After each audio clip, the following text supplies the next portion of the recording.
we'll start with the lockdown policies.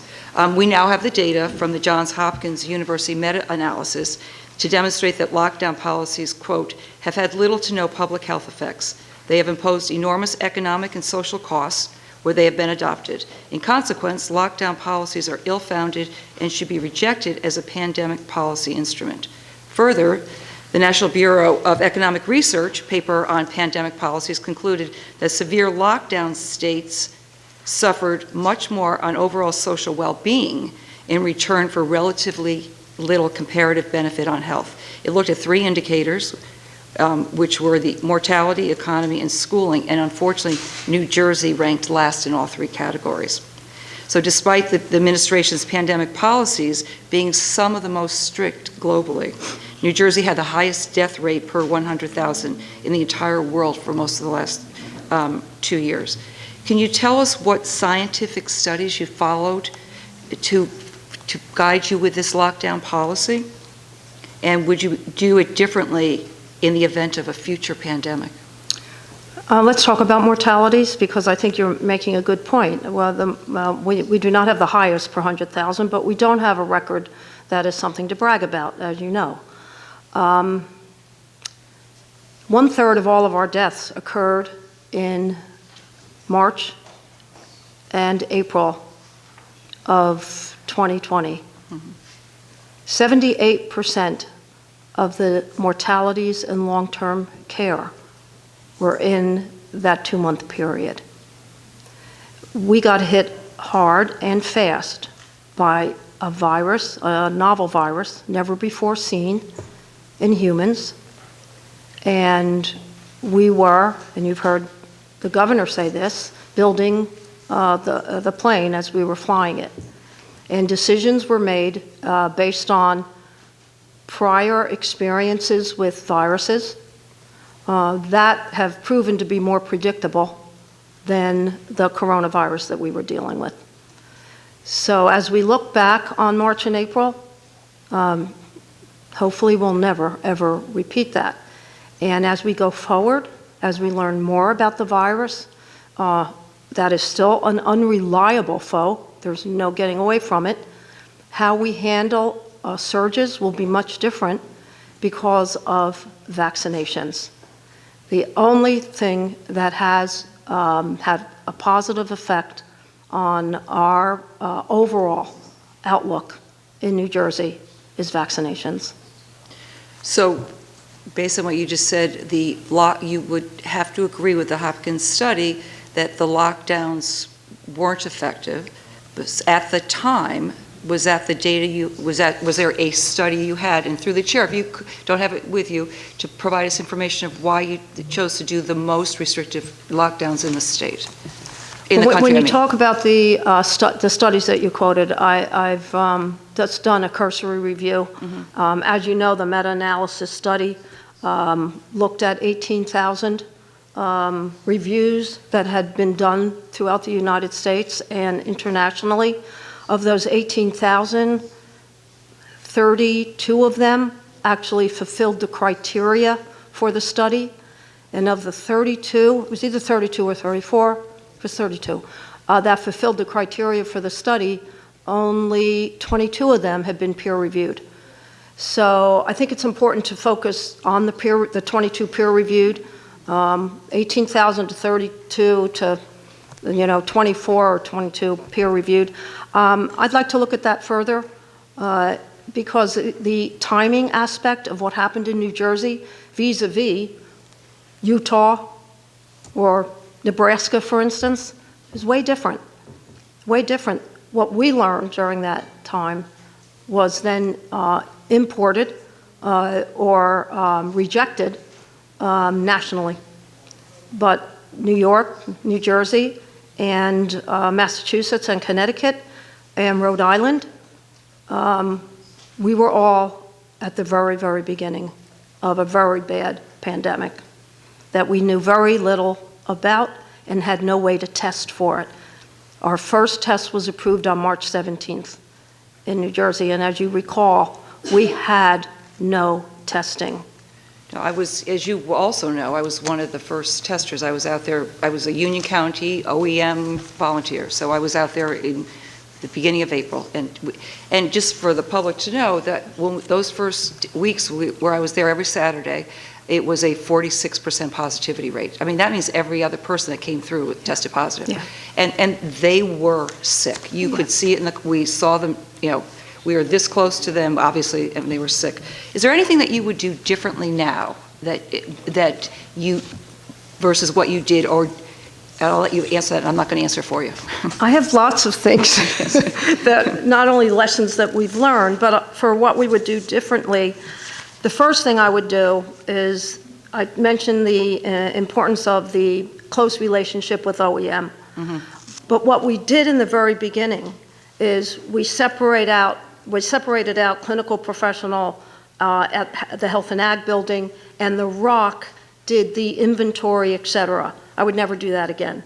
Okay. Separating out two teams during a crisis made it more difficult for us to have the close relationship that we needed 7 days a week, working 7 a.m. till midnight. We worked through it, but I would definitely not do that again. Leases for the megasites. One of our biggest delays in setting up megasites was finding a place to do it, and then the leases.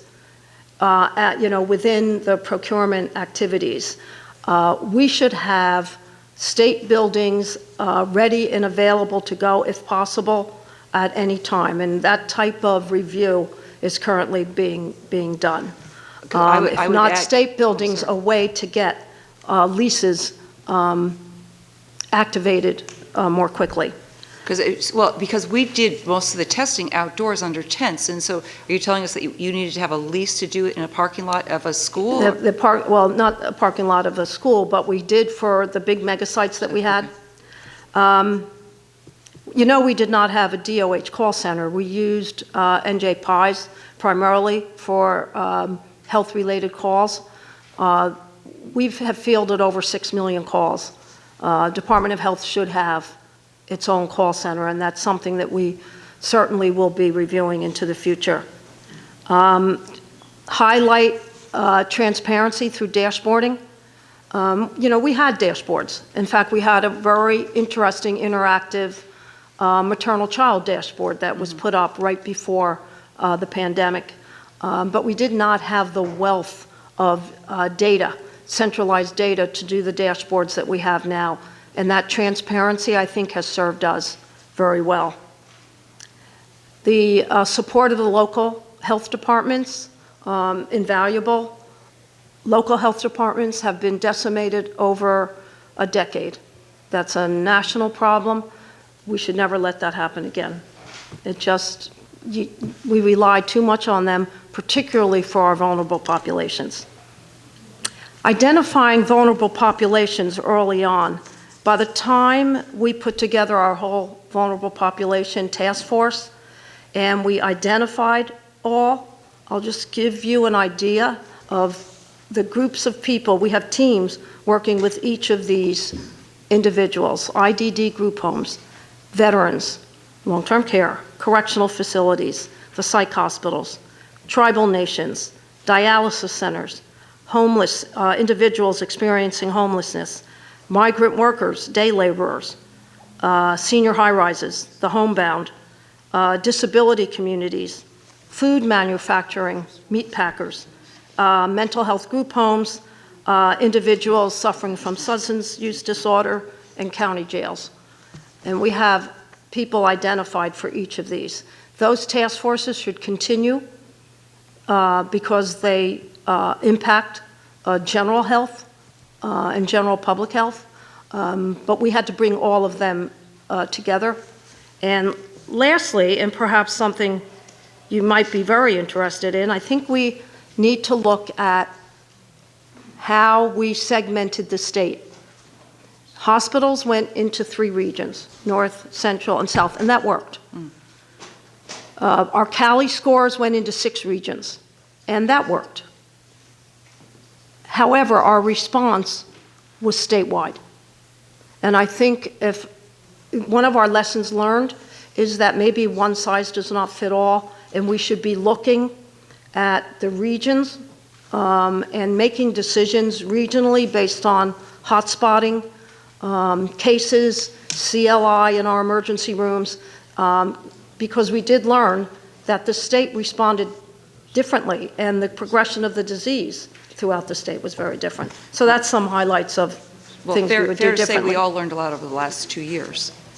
Yeah. Yeah, but we just talked about evidence-based data, and I follow this subject daily on each, have since the very beginning, since it started. I was actually called the governor's office when and suggested the emergency medical corps get statewide, and I became part of that. But I have yet to see any evidence-based research that shows that masks are effective on children under the age of 5.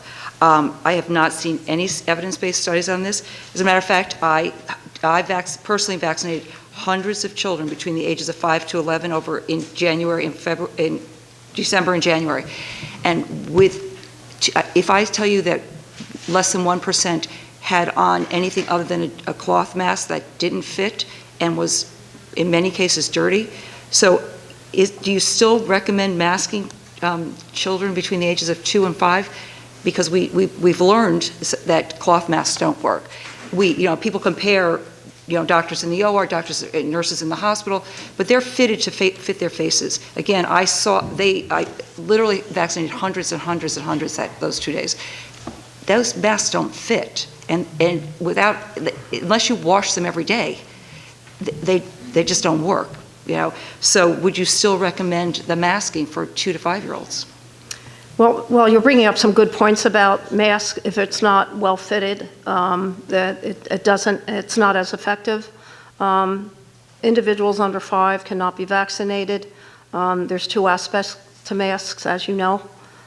Preaching to the choir when I'm talking with you about it. One is to protect yourself from someone who's infected, but more importantly, it's source control to protect you from me. And kids under the age of 5 are getting infected. The most recent MMWR speaks to that. And having them not only have a modicum of protection in both directions, and more importantly, probably source control, I think is still an important aspect of masking. But I appreciate your comments.